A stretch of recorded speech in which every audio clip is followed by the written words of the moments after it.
Hey folks, this is James, aka Threskiornis. Welcome to another Temple Talk. We got a lot of big announcements this time, so I'm going to start with a few up front, and then we'll do a couple at the end as well, so make sure you stay tuned. First off, most important to me, for my birthday, I'm running a fundraiser for an organization called Haunters Against Hate. And what they are is a group of people who work at haunted attractions, who are actors, performers of all types, and also some paranormal investigative groups. Now, Midwest Spirits wants to become an official sponsor of Haunters Against Hate, but we need your help to do it. And for that, I've started a GoFundMe. You can find the link for that down below in the description. I think it's a great cause. They help a lot of youth groups and they represent folks in the community.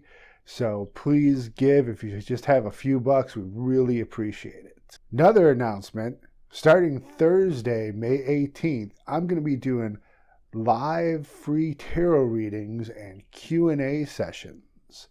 So how this is going to work is it's going to be on YouTube, of course, and it's going to be a live stream.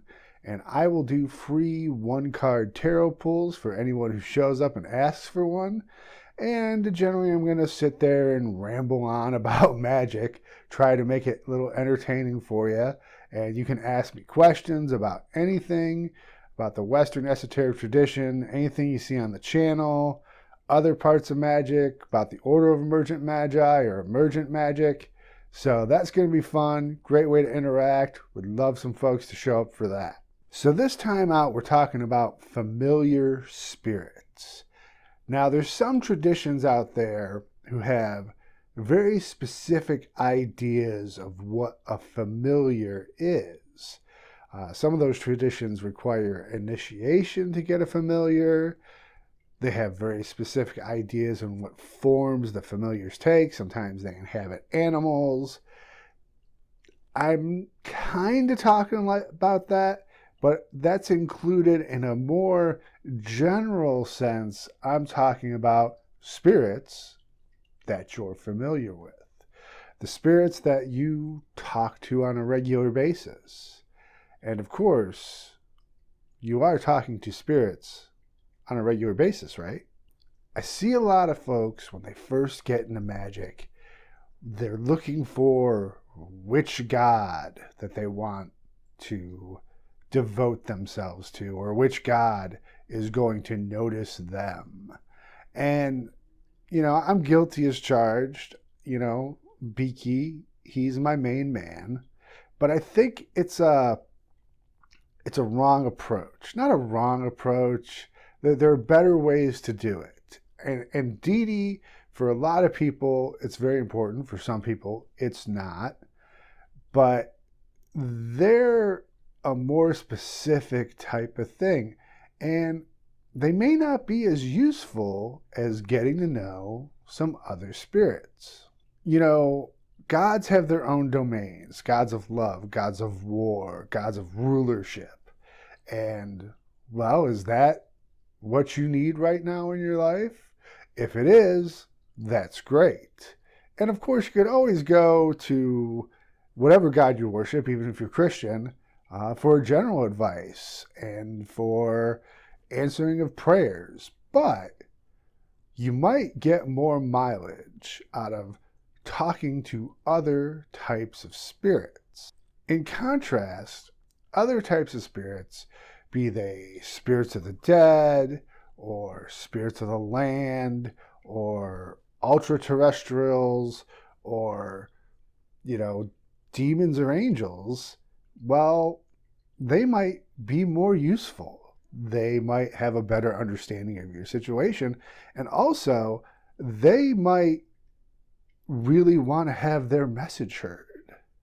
A lot of the times, these spirits, they're happy for someone to pay them any kind of attention.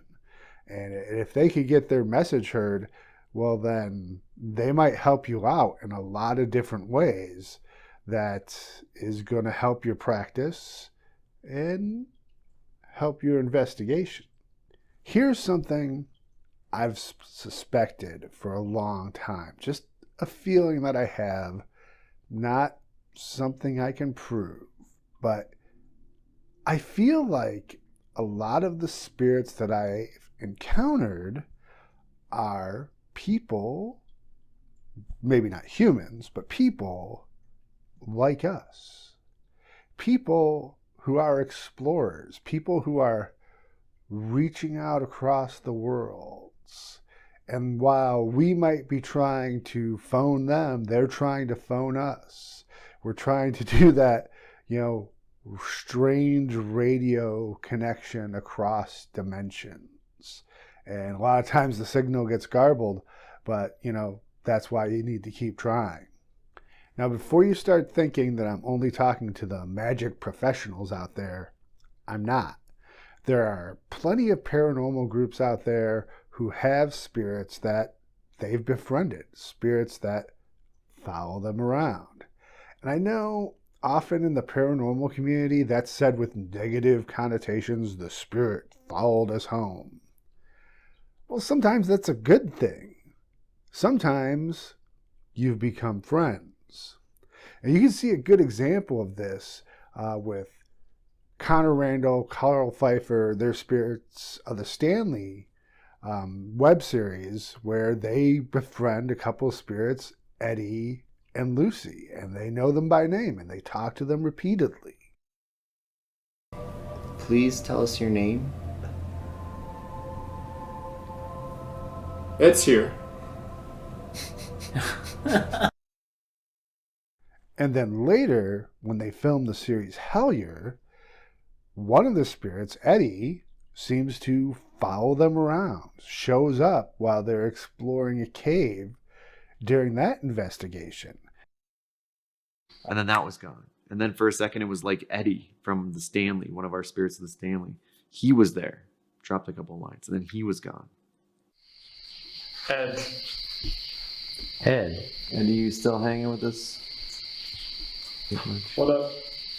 What up, Eddie?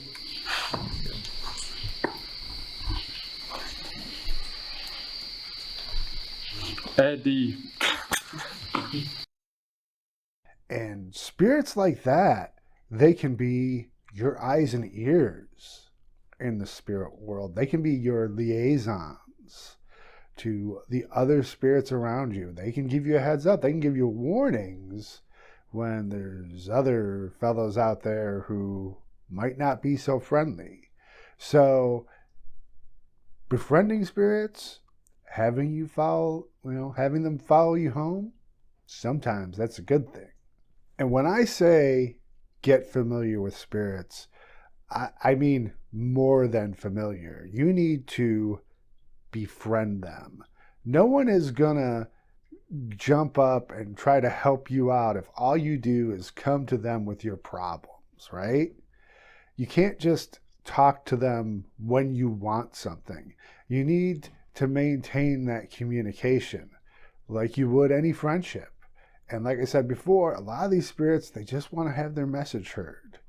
And, well, that's really the most rewarding part of the work, to me anyway. I mean, that's why I got into paranormal investigation, because I wanted to communicate with the spirits. That a spirit could, help me out, get me a buck or two, help me with relationships, get me out of trouble. Hey, that's bonus. That's bonus. What really interests me is just talking with them, because they're so different, and I'm just curious about what they have to say. My most rewarding magical work to date has been getting to know the spirits Abtet and Oz. These are the spirits I talk to the most often. These are spirits that tend to show up every time I do a spirit box session, even if I'm trying to talk to someone else. These are the spirits who manifest synchronicities the most often, and who I feel their presence strongly. So, they are a major part of my magical work. They're my boys. They're my heavies.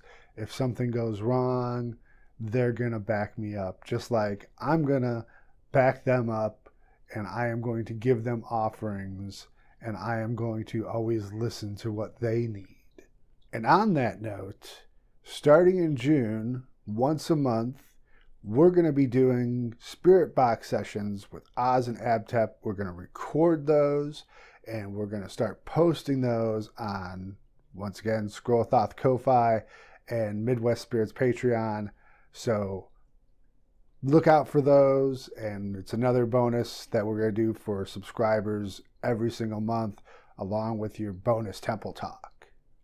I really hope that I get this video out before the weekend, because this weekend is the Order of Emergent Magi's Spring Sabbat. My man Zentra L, he found us a beautiful house in a place called Winchester, Indiana. Massive place with an indoor swimming pool. It's going to be great. And also, I found out just minutes away from where we're staying is a place called Randolph Asylum. And that's a haunted location. And we've arranged for some members of the Order of Emergent Magi to go on a little paranormal investigation there. They're going to give us a short tour of the place, and then we're going to have an hour or so to do some investigating on our own. That's going to be a lot of fun, and I'm going to make some video of that, and that'll be great. Look forward to doing that. Hope you look forward to watching it. Also, at the Sabbat, it's an event where we all go and we all kind of present rituals, and we do a lot of magic together. And one of the rituals I'm presenting is my second Gansfeld UFO Space Pirate mission. That's going to be, awesome. If you guys caught that the last time with Midwest Spirits Patreon or the Scroll of Thoth Ko-Fi, once again, that video is going to be for subscribers only. So make sure you subscribe if you want to see that. I'm going to strap a very experienced witch into a Gansfeld, and we're going to see if she can board a UFO. It's going to be a great time, and hope you folks get to see it. But like I said, you got to subscribe. Hey, as always, thanks for watching, and we'll see you next time. Add your name to the Scroll of Thoth by joining our Ko-Fi fundraising campaign. Ko-Fi subscribers will receive access to the extensive archive of Scroll of Thoth podcasts, access to our private Discord server, special extended cuts of our videos, a 10% discount in our store on all Scarlet Ibis Apothecary items, bonus videos and other content, and a free 3-card tarot reading every month for those who subscribe for $10 or more. Help me create more videos on the occult and the spiritual history of ancient Egypt. Discover a magic that goes beyond the repeated platitudes of Victorian-era dilettantes and look into the true heart of the Western esoteric tradition.